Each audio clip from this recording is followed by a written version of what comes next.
Good morning. Good morning. Good morning. The blessing of the Lord be upon you. We bless you in the name of the Lord. Thank you. Our class this morning, the Intertestamental Period of History. And here will be on lesson 23. Last week I said lesson 21, but really it was lesson 22. At least I think that's what happened. And we're studying about Herod, or at least the Herods. We'll finish up with the Herods today, and Lord willing, we'll start into what I want to go into next. And what I go into next, that only take maybe a couple of weeks, so we've got to be deciding what we want to do next, so we can have a little time to get prepared. But we talk about Herod and his relationship to Caesar in particular, how that Herod had grown up in Rome, essentially, had been educated in all the Roman education system, the arts, the architecture, power. He was essentially a Roman, but as we'll see in a few moments, he probably wanted to be a Jew. The Jews, even though they were hated by most people, still had a very high,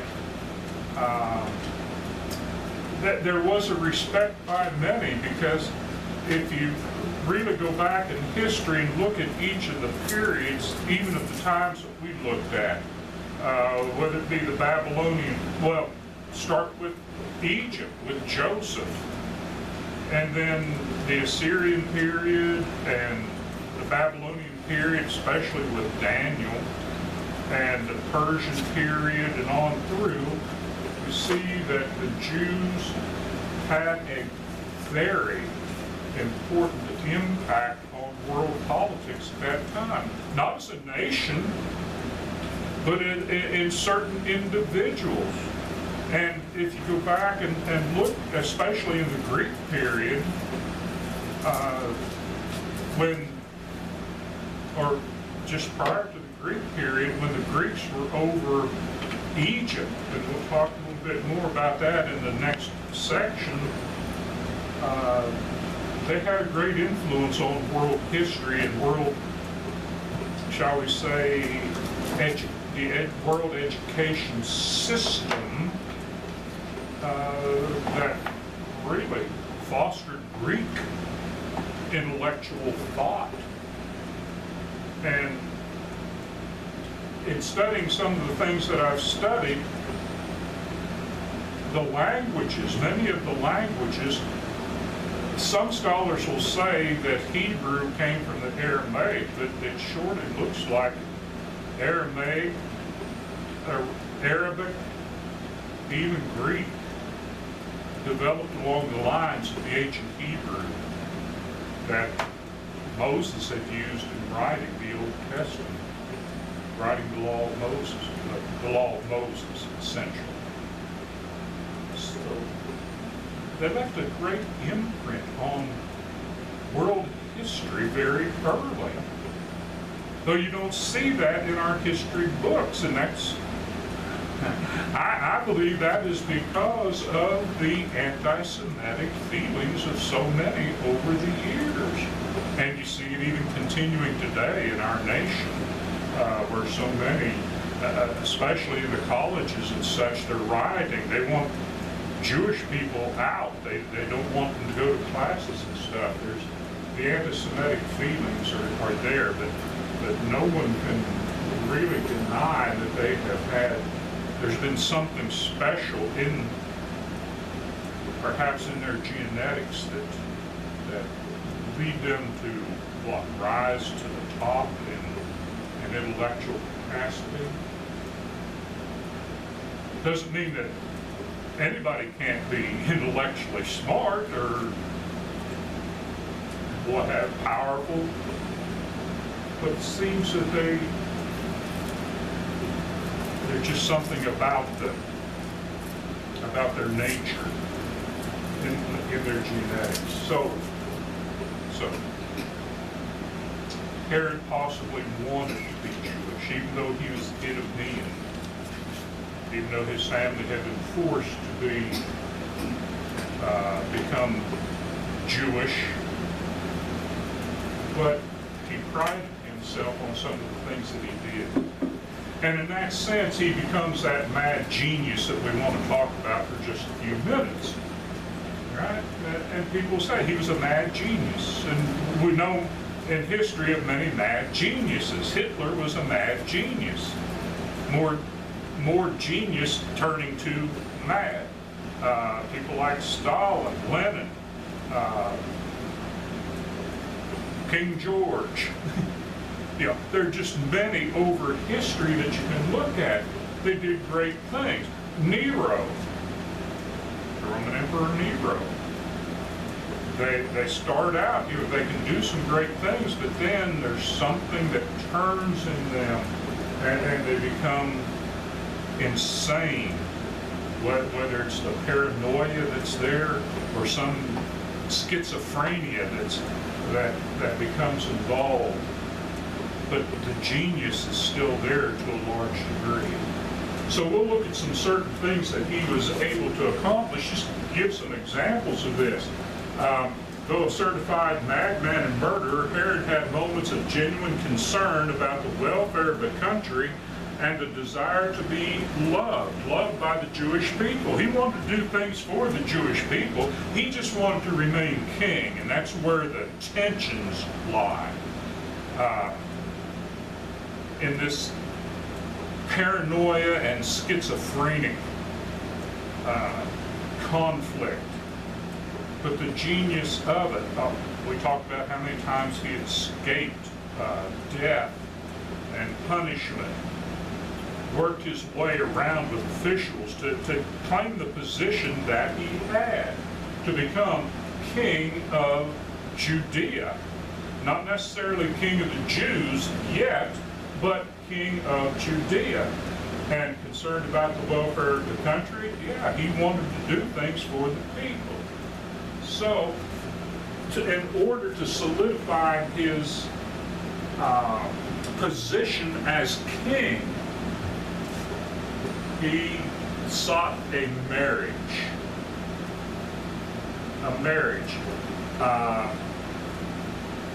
He pressured Hyrcanus, and I believe that's Hyrcanus II, who was the high priest appointed by the Romans. So that means he was a Sadducean, right? But he pressured him to give him his granddaughter, Miriam, in marriage. That way he could say, I'm related to the Hasmoneans. Remember the Hasmonean kings. They weren't from the tribe of Judah. They were from the tribe of Levi, which this wasn't God accepted. This wasn't accepted by the Pharisees, but he was worming his way in there. Except, now this is where, you know, you'd say, well, that's a genius idea there, right? Marry into the family, and you say, hey, I've got a legitimate right to that. But she did not love him. And so she would be the victim of an arranged marriage. Of course, arranged marriages have gone on for centuries, haven't they? They still go on in the Middle East. I'm not sure that they don't go on even in the United States in politics, the upper levels. But Miriam was so distressed, she unsuccessfully attempted suicide before the wedding. Now, in this paranoid, schizophrenic outburst, then, Herod was angered. He had her tried and executed because she refused to marry him.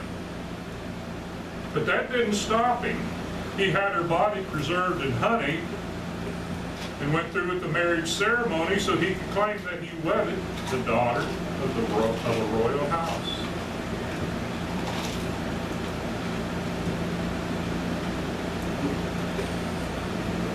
So there was no doubt that he was a raving lunatic. But he was a king, and he's going to reign for another decade or more. So what could the people do? He controlled all the civic institutions, including the priesthood. So whoever was high priest, who was going to be the high priest, Herod appointed them. Who is he going to appoint? People that agreed with him, men who agreed with him. So, because of that, the Jewish people no longer looked to the priesthood, who were essentially Sadducean, or to the government for spiritual guidance and support. They only saw them as political figures. And that's then delving into the political structure that we find in the New Testament, where you have Sadducees, Pharisees, and Herodians, and Zealots, and Essenes, and all these different elements going on. The real power gradually shifted from formal institutions to unofficial and humble leaders, and sometimes not so humble leaders. Unofficial leaders. Who would be some of the unofficial leaders? Well, leaders of the Pharisee party, the Pharisees. That's who they would look to, especially for spiritual guidance.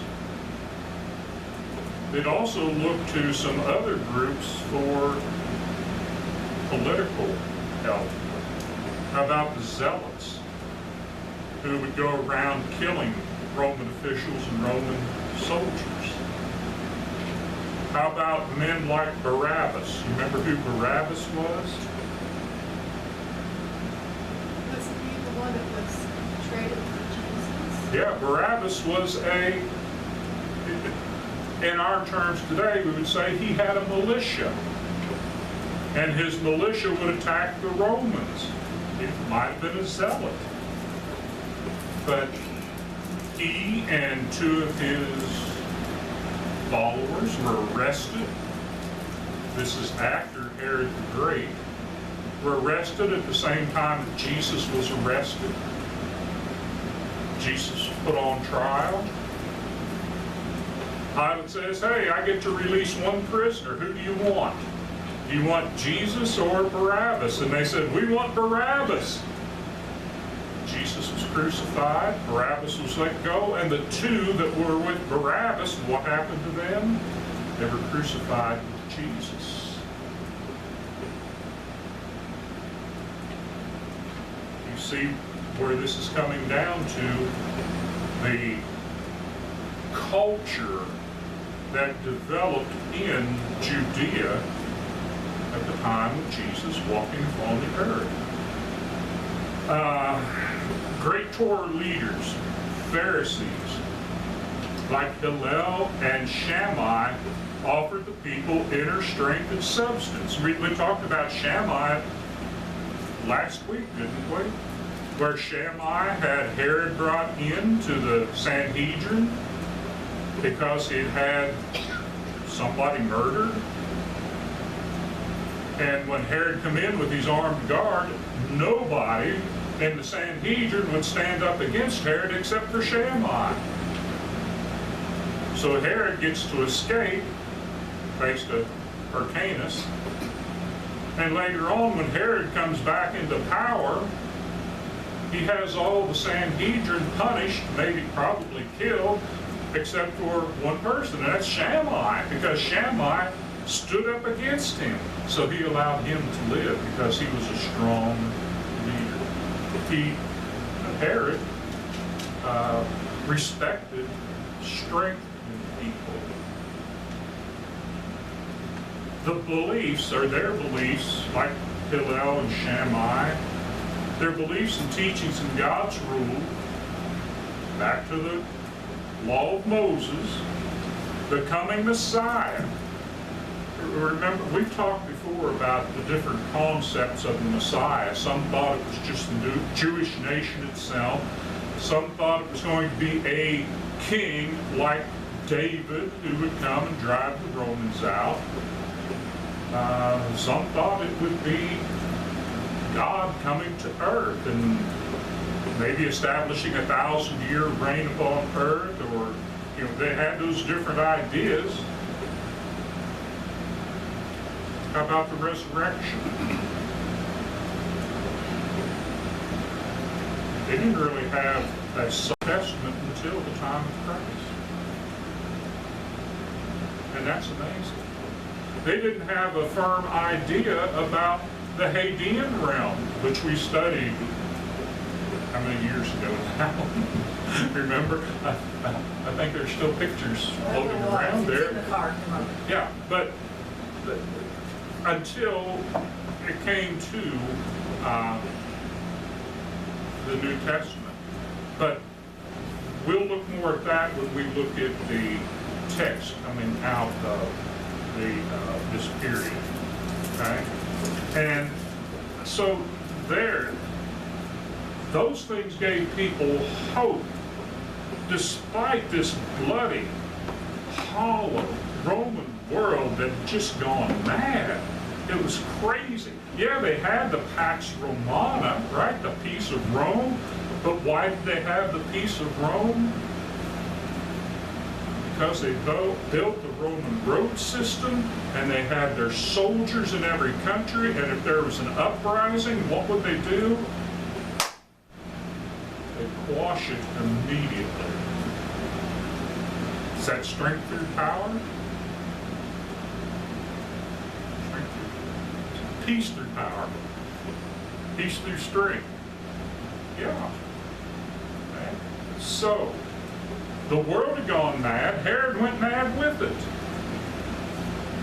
because of all the things going on. Of course, we looked at the Roman world there, especially in the later Roman Republic, how things fell apart that led to the establishment of the Roman Empire with a dictator. And Herod just become a petty dictator underneath the Roman emperor. Perhaps the most infamous example of Herod's madness was the slaughter of the innocents. Matthew chapter 2, verses 16 through 18. You know what that is. Okay? About 2 years after the birth of Christ, Herod's still alive. Wise men come from the east, want to know where they can find the one who's been born King of the Jews. Herod doesn't know anything about it. His advisors don't know much about it. They study a little bit and they say, well, it says if there's going to be a king, he'll be born in Bethlehem. So Herod sends them to Bethlehem. They don't go to Bethlehem, right? They come out of meeting with Herod, and the star that is leading them to Jerusalem in the first place, that's going to take them, Herod thinks to Bethlehem, isn't over Bethlehem, it's over Nazareth. So they come out, well, we're not going where Herod said, we're going to go where the star is. And they go to Nazareth and they find Jesus, who is a child. He's about 2 years old at that time. And then they go, I'm getting my map backwards here, they go back to the east, a different route. They don't go back through Jerusalem. Herod finds out he's been deceived because he wanted them to come back and tell him where the Christ was or where this one born king is. So he sends his army, or part of his army, down to Bethlehem and kills all the baby boys, right? How old? 2 years and under. Slaughtered the innocents. And shortly after that, then Herod dies, and Herod Archelaus becomes king because Joseph takes Jesus to Egypt. There he learns that Herod is dead. He comes back, but then he learns that Herod Archelaus is on the throne. He doesn't want to go back to Bethlehem. He goes back to Nazareth. So, the slaughter of the innocents, recorded there in Matthew 2. But we know from history that Herod had many of his own children and relatives killed because he believed that they were trying to take the throne from him. They would have assassinated him, maybe poisoned him like so many others had been poisoned, and taken his throne. He did not want that. So from the beginning, Herod established himself as a great builder. Great builder. Remnants of his fortresses can still be seen today. You can go over to Judea, or Israel today, to Jerusalem and places, and they'll point out, here's something that was built by Herod nearly 2,000 years ago. Many of these fortresses were rebuilt or essentially remodeled by the Crusaders over 1,000 years later. When the Crusaders came after the Muslims started taking the Holy Land, or what's called the Holy Land, the Crusaders come down, they used these fortresses.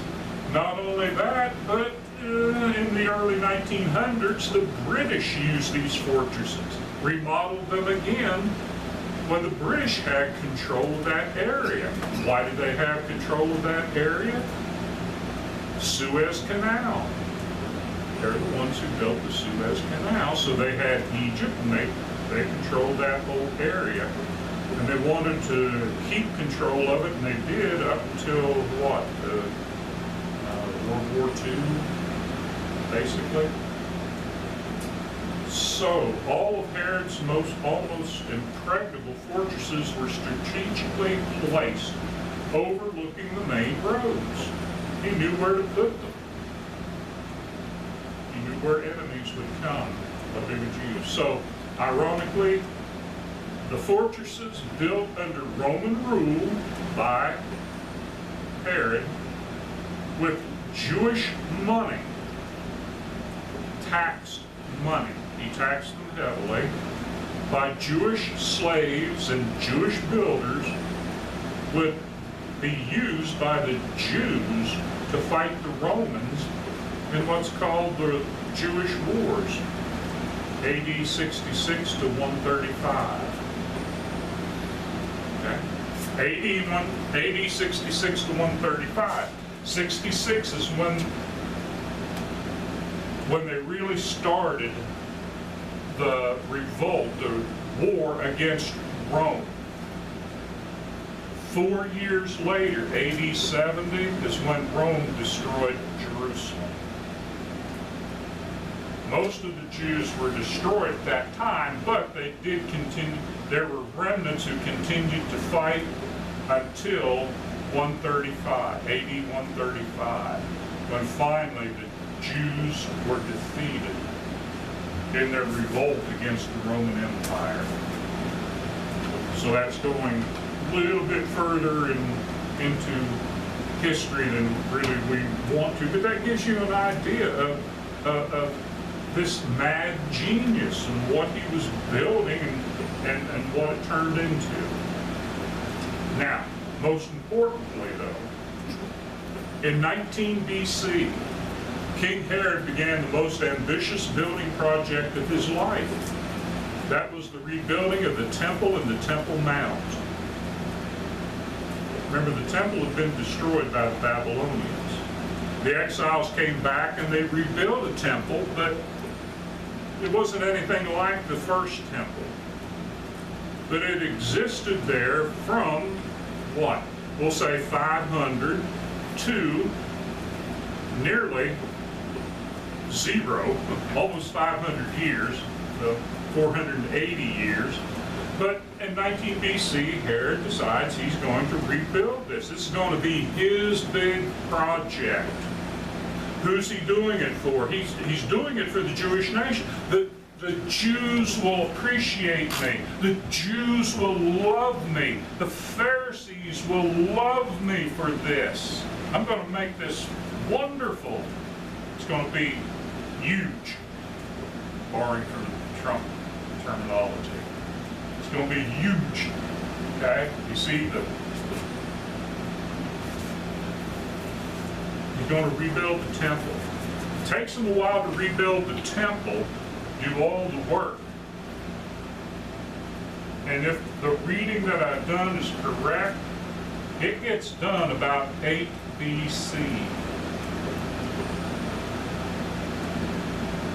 2 years before the birth of Christ.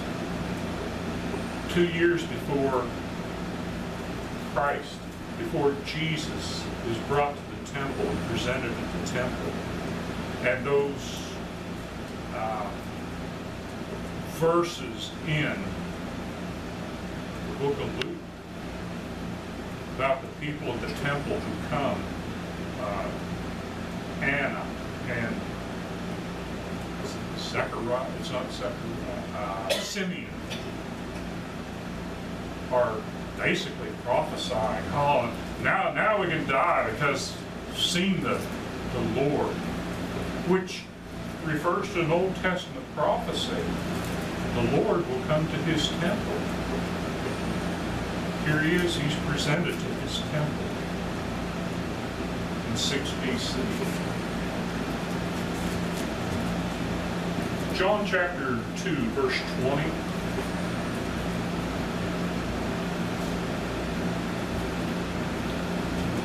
Pick that up. What? John chapter 2, verse 20. The Jews then said, "It has taken 46 years to build this temple, and you will raise it in 3 days?" Okay.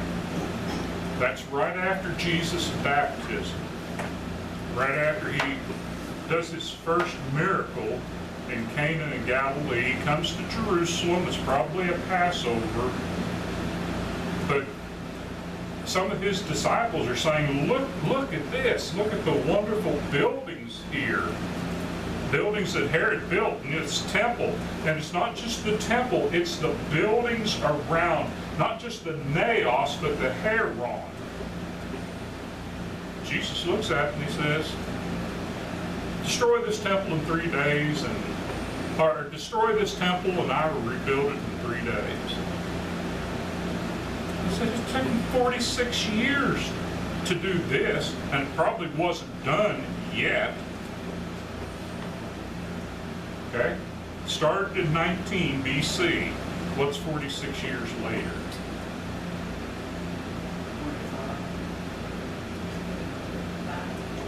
It's actually 26. AD 26.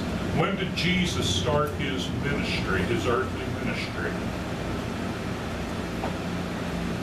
In AD 26. See, the Bible gives us answers. And he was in his ministry for 3.5 years. So if you say, well, that's maybe half a year, so 3.5 years, now you're getting up to AD 30 for his crucifixion.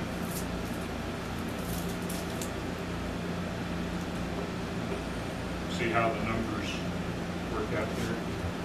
So, but back to Herod. The temple, today's Temple Mount boundaries still reflect this enlargement.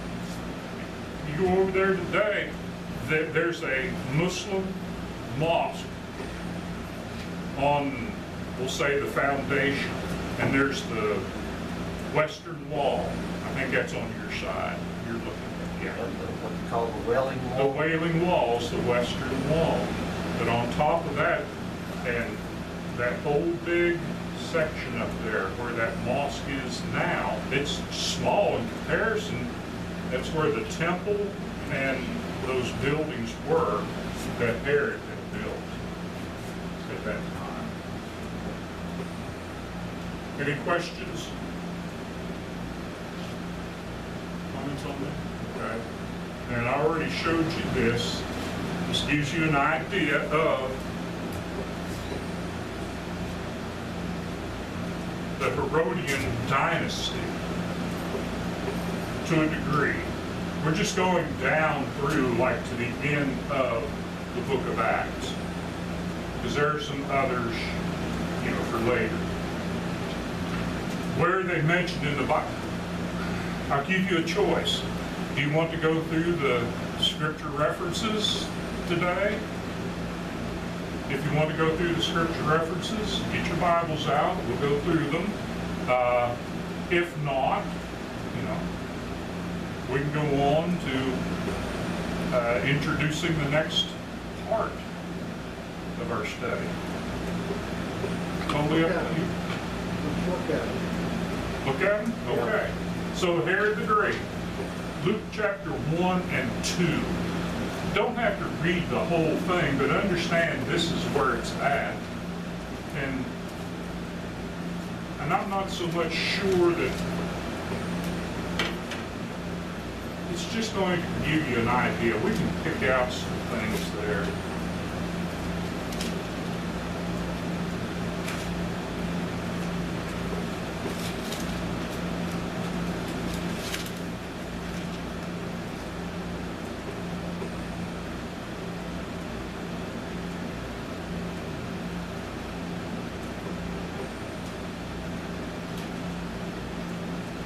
Luke's going to give us more of a dating view. Just the first 4 verses. Inasmuch as many have undertaken to compile a narrative of the things that have been accomplished among us. When he says us, he means the disciples of Jesus Christ, the church, just as those who from the beginning were eyewitnesses and ministers of the word have delivered them to us. So Luke is saying, I'm not an eyewitness. I'm going back and I'm talking to the eyewitnesses of these things. It seemed good to me also, having followed all things closely for some time past. And you can go to the book of Acts and see that point where Luke joins Paul's entourage to write an orderly account for you, most excellent Theophilus. And nobody knows who Theophilus is, but the name means lover of God, that you may have certainty concerning the things you have been taught. So, verse 5, in the days of Herod, king of Judea, there was a priest named Zechariah. So this is talking about the coming of John the Immerser, who's going to be the prophet who introduces the Messiah. And that's the big thing right there for Herod. Look at verse 2. Well, verse 26. In the 6th month, the angel Gabriel went to God, sent from God to the city of Galilee named Nazareth, to a virgin betrothed to a man whose name was Joseph of the house of David. So, again, that's giving you an idea of what's going on. When did this happen? Well, it's 6 months after John was born.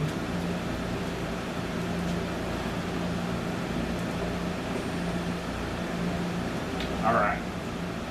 If you go back and look at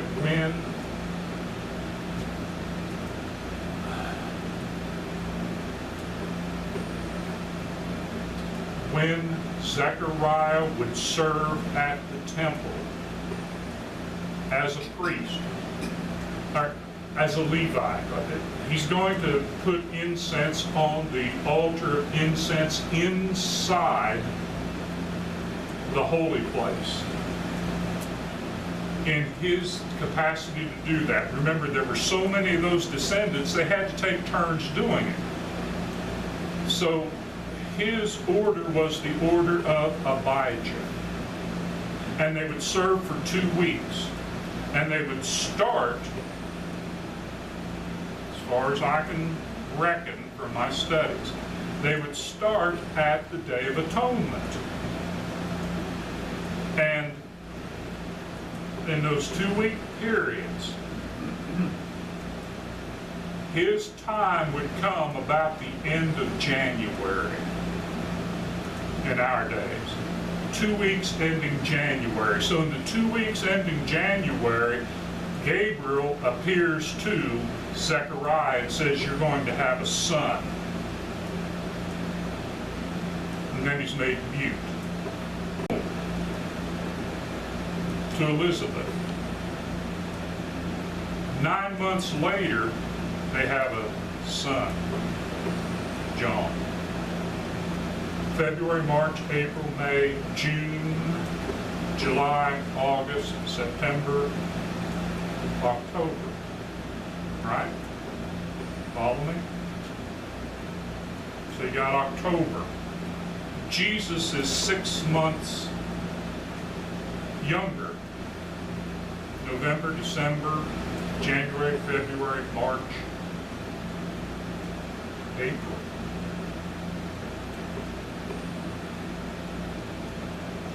When do you think Jesus would be born?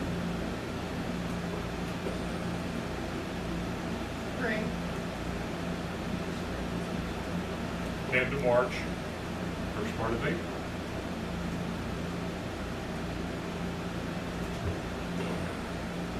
I won't charge you any extra for that. But you see how these things, you look at them and you say, wow. Now, what happens if they started dating the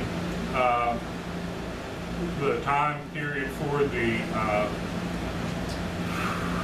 priests at Passover, which is very unlikely, which would be in the spring. Okay, 9 months, we'll say April, then you go May, June, July, August, September, October, November, December, January, right? That'd be John. February, March, April, May, June, July would be Jesus' birth. None of them get near December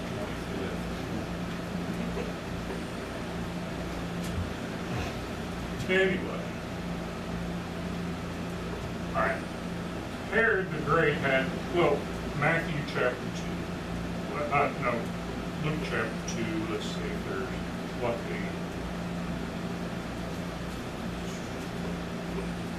where's Herod mentioned. In those days, a decree went out from Caesar Augustus, we studied about him, that all the world should be registered. This was the first registration when Quirinius was governor of Syria. And all went out to be registered, each to his own town, and Joseph also went up from Galilee, from the town of Nazareth to Judea, to the city of David, which is called Bethlehem, because he was of the house and lineage of David, to be registered with Mary, his betrothed, who was with child. While they were there, the time came for her to give birth, and she gave birth to the firstborn son, and wrapped him in swaddling cloths, and laid him in a manger, because there was no place for them in the inn. That's very unlikely. Now, first of all, think of the providential act of God getting Caesar to do this at the proper time, to get Jesus there. You don't think God, working through Caesar, would have him do it in the middle of winter? Probably not. But that's another aspect of it. But again, Herod is the king there. And you go down through verse 22, starting there, Jesus is presented at the temple. And then they return to Nazareth. And then the next part of it, the boy Jesus in the temple. He's 12 years old, leaves out. Luke leaves out the 10 years. Matthew, though, in chapter 2, gives some hint about that time period. And this is that story we talked about where the wise men come to find Jesus, or come to find the new king. They're sent to Bethlehem, but after he was presented at the temple, they went on back to Nazareth. He's been there for a couple of years, and they're looking for the child. And then the flight to Egypt is in chapter 2, starting in verse 13. Verse 16, Herod kills the children, and then Herod dies, and in verse 19, they return to Nazareth. All right. Chapter 2 and verse 22 of Matthew.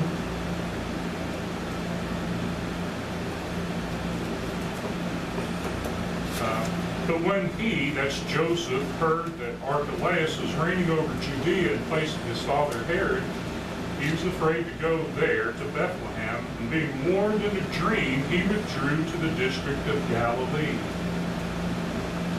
So Herod had 4 sons. Aristobulus, I believe, he had killed.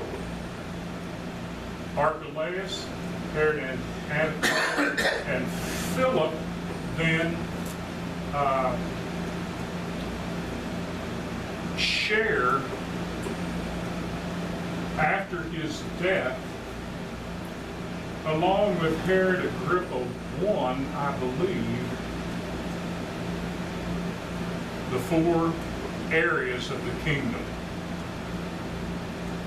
Judea, Galilee, up along the Syrian boundary and down along what we would say Jericho. Remember we talked about Jericho, the province of Jericho and Jerusalem and the Galilee, and then you got the other one up about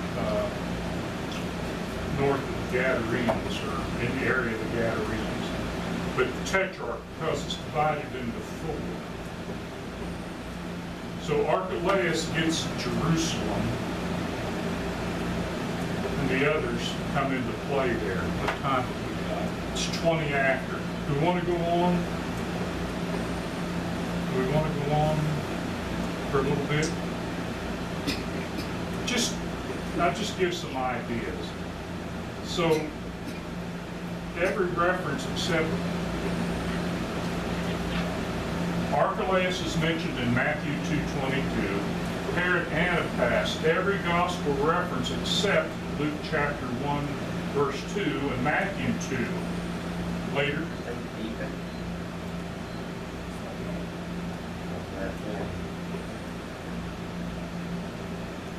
I don't think. Okay. Then you, Lynn? What? Beeping? Something making a ring? No, it's. But anyway, shortly after Archelaus, before Jesus starts his ministry, Archelaus is taken to Rome, and Herod Antipas becomes the ruler of the whole area. He's the one who's going to be mentioned as Herod for this whole time. And he and Philip and the others are the ones who are going to be in tension and conflict. Philip is mentioned in Luke chapter 3, verse 1, Matthew chapter 14, verse 3. Let's go to Luke chapter 3.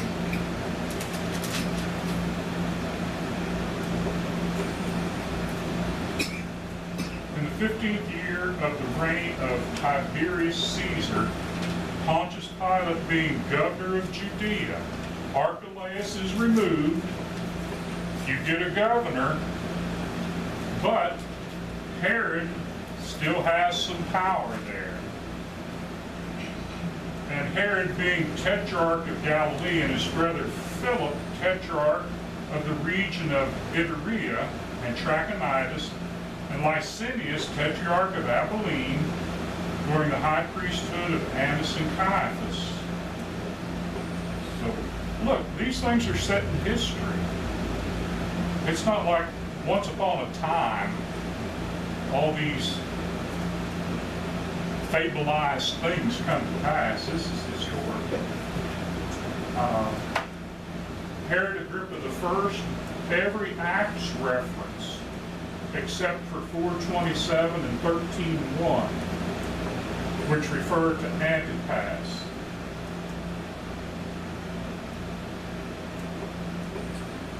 Herod Agrippa I, I believe, is the one who's eaten by worms.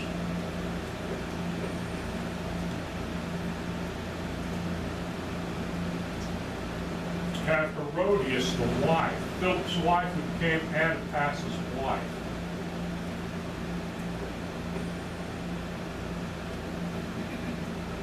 She had been married to Herod Agrippa.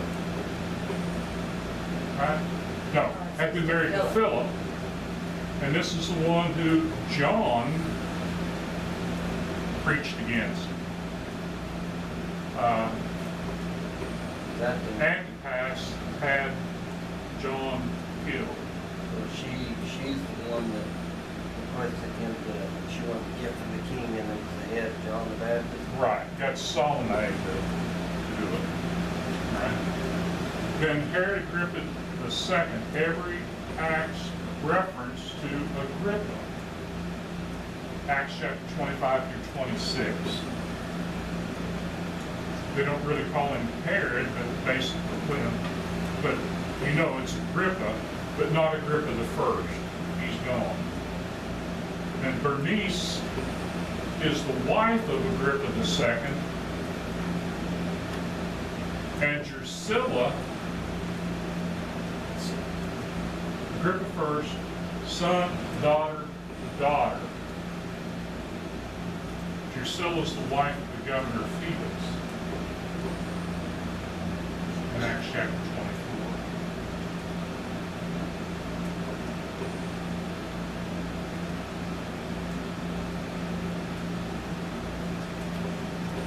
And that's as far as the biblical references go to this family.